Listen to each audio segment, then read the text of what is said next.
I'm now going to bring in Jesse LaGreca, who is a blogger for the liberal website Daily Kos, and he's been a fixture at the Wall Street protests. So, Jesse, you've been listening to all of these descriptions of your movement.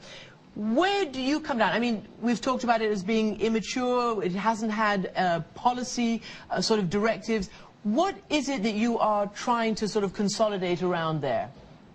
Well, I think the matter at hand is that the working class people in America, you know, the 99% of Americans who aren't wealthy and aren't prospering in this economy have been entirely ignored by the media. Our political leaders pander to us, but they don't take action. They stand in the way of change. They filibuster on behalf of the wealthiest 1%. They fold on behalf of the wealthiest 1%. So the conversation we need to have is about the future, about what type of country we really want to be. And I think the most important thing we can do in our occupation is to continue to push the narrative that's been ignored by so many pundits and political leaders. I mean, the reality is I'm the only working class person you're going to see on Sunday news, political news, maybe ever. And I think that's very indicative of the failures of our media to report on the news that matter most to working class people. We are trying our best, Jesse, and I want to thank you. I want to ask you, some of your, most vociferous supporters, like our colleague Paul Krugman, has spoken quite glowingly about this populist movement, and you've even heard people around this table saying that it should be harnessed, but also saying that it's the moment now to perhaps try to translate that into some kind of political question, political demand. Is there something that you can make this about? I think the entire movement is about economic justice. I mean, it's, to me, and I'm not speaking on behalf of Occupy Wall Street, I'm just giving my personal opinion. I think it's a matter of economic rights, and I think it's a matter of social rights and social justice. And to the people who would take offense to the word social being placed before justice, I'd invite them to reread the Constitution.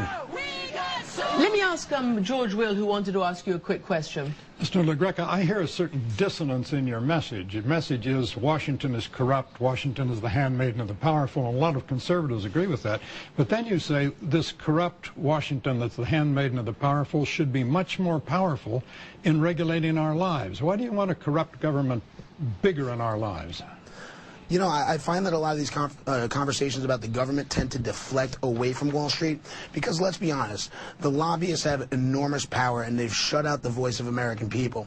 So I think we should demand a government that is listening to people, and I find it ironic that when people demand action from their government, suddenly people tend to overreact and say, well, that's out of control government. Our government is a function of our democracy. By attacking the government, we are attacking democracy. So to me, I think, yes, we should ask our government to represent the will of the people. And if the will of people are demanding action, then they should follow suit.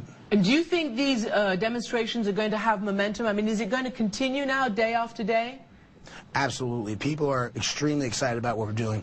We're engaging in a direct democracy conversation. I mean, the General Assembly is really the new town hall, and we don't have a filibuster. We don't have lobbyists. We don't have a system that can be co-opted, and I invite everybody to come down and talk to us. All right. Jesse, thank you so much indeed. I appreciate you being there. Let me ask you, Donna, clearly unions and other democratic organizations are jumping on this. Is this something that the Democratic Party feels will energize it as the Tea Party did the Republican Party? There's no question that Democrats recognize the strength of this movement. This is a grassroots movement. On the other hand, I don't believe that the party itself should try to lead this.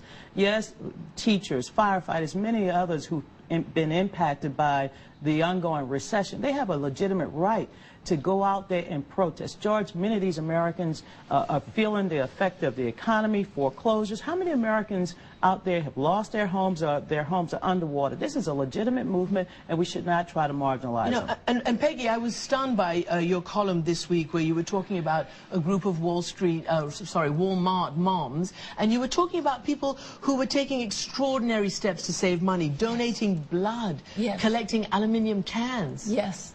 I think we can all sometimes miss what is really happening in America. America is in distress. It's in immediate distress, paying the bills, foreclosures, etc. But another kind of distress it's under is Americans are smart and they can tell this ain't going to get better for a while. So there is a certain bitterness is too strong a word, despair is too strong, but maybe very upset and not feeling so great about the future. It seems to me the question about Occupy Wall Street is this: What is your plan? You're going to spend the next 6 months blocking the Brooklyn Bridge? Or are you going to harness a movement into political action, which means getting together with each other in living rooms, deciding... I'm going to have to ask Jesse that very quickly. Did you hear that, Jesse? Are you still there? Yes, I'm still here. Are you going to harness this into a political movement, or are you going to, you know, hang out for months? Yeah. What I find amusing is that now people are looking to us to solve the political problems, and they should. But I'm not going to support one party or the other. I'm not going to tell you who to vote for, but I will encourage you to be a voter. I think we have succeeded tremendously in pushing the narrative that working class people can no longer be ignored. And I think that it's very important that we have this conversation because it's about the future of our country. You know, right now, working class people are being told to sacrifice. We're being told that our future is going to have to be put on hold in the name of austerity. And I can't name a single country that succeeded in solving their economic problems with austerity.